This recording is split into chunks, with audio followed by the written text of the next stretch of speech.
I'd like to share with you a very fun conversation that I had with a client, a new client of mine. She's easily going to be one of my favorites. It's it's my hope that what I share with you is a blessing to you the way it was a help, I believe, to her, no doubt. She's 27 years old. She's a registered nurse from Houston, Texas. A very attractive woman. She has a boyfriend.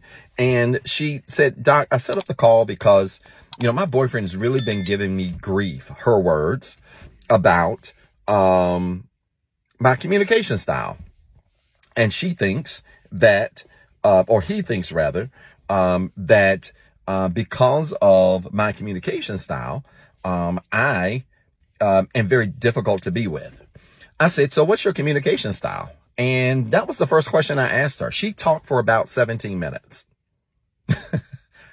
I said, okay. And my approach in this is typically to allow people to talk, and I try to engage them as they talk. If there are clarifying questions that I want to insert to get more information, I'll do that. And during that 17 minutes that she talked, there were 2 or 3 times where I attempted to ask clarifying questions.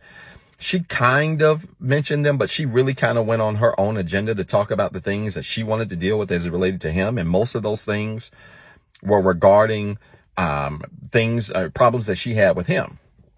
So after this 17, 18 minutes or so, I said to her, I said, do you ever look in a mirror on a daily basis? She started laughing and said, here we go, Doc, you set me up. I said, can I use this with your permission? She said, yeah, you can, because this is going to be good. I said, it is. I said, do you ever look in the mirror every day? She said, yeah. I said, why? She said, because I need to make sure my hair is right. I need to make sure my makeup is right. I need to make sure all these things are right. My clothes are right. I said, great. I said, mirrors are designed to do what? She said, reflect who we are and what we are. I said, this is going to be your mirror moment. The reason why a lot of relationships fail is because people don't look in them. It is so easy for us to point the fingers at other people and think that they are the problem or the cause of our problems, when in reality, most relationships fail, not because people aren't great people, not because people don't bring great things to the table. Most relationships fail because people don't look in the mirror. The reality is, ma'am, you are the problem in this relationship.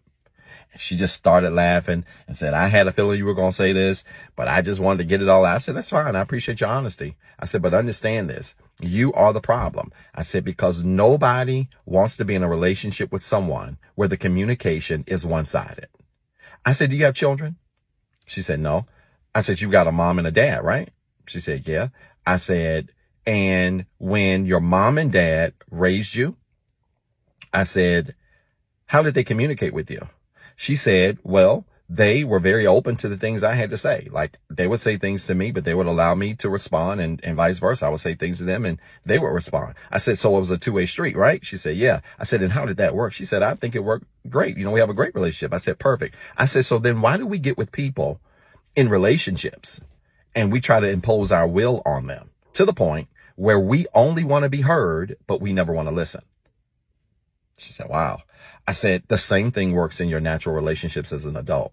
And many people are walking away from great relationships, not because people aren't attractive, not because people aren't accomplished, not because people don't bring a lot to the table, not because people don't have a lot to offer or give. People are walking away from solid people and walking away from relationships because people don't know how to communicate. I said, ma'am, you literally talked for 25, 26 minutes and would not allow me to say one word. And I don't know you. I can only imagine what your boyfriend has to deal with, and he deals with you every day. She just busted out laughing. I laughed. We're both laughing. And she said, Doc, I need you to help me navigate through this. I said, here's the easy way you can fix it. The easy way you can fix it is just to remember that when it comes to being in a relationship with someone, especially someone that you love, the greatest gift you can give to them is your ear. She said, wow. I said, it's greater than sex. It's greater than your body. It's greater than money. It's greater than resources. It's greater than connections. It's greater than putting them on your network. It's greater than giving them a house key. It's greater than all of that stuff. The greatest resource you can give someone you are in a relationship with is your ear. Because a lot of people leave relationships not because they don't necessarily feel loved, not because they're not necessarily connected to good people. A lot of people leave relationships because they don't feel seen and they don't feel heard. And the way we can correct that is to show up in spaces and offer people the same kind of respect that we expect to receive in return. If you want to be heard, you've got to learn how to shut up so you can hear. If you want to be seen, you've got to learn how to be quiet so that you can see.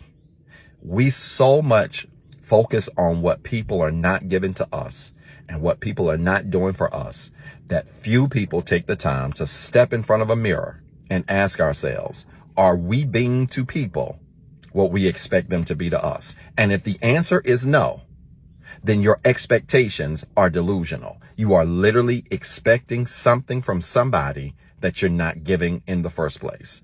I'm here to tell you, if you are in a relationship with someone who is complaining about your communication style and you have yet to look in the mirror and examine how you come across, how you are perceived, how you handle arguments, how the level, or to examine the level of your emotional intelligence, if you have yet to evaluate any of those things and you're quick to point the finger and talk about what they do or how they cause it, I'm here to tell you to your face, you are the problem.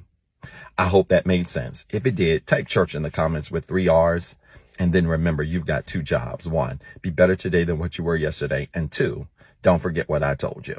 What's up, everybody? This is Dr. Zeb. Listen, I've been dying to make this announcement for a very long time now, and I'm pleased to say that Inspire Nation has officially launched. Yes, we finally got a Facebook and YouTube community group where we're going to have exclusive content, exclusive shorts, exclusive discussion prompts, where we're going to engage with other people literally around the world who are on the same healing journey that we're on. I need you to go find these pages right now on Facebook and YouTube.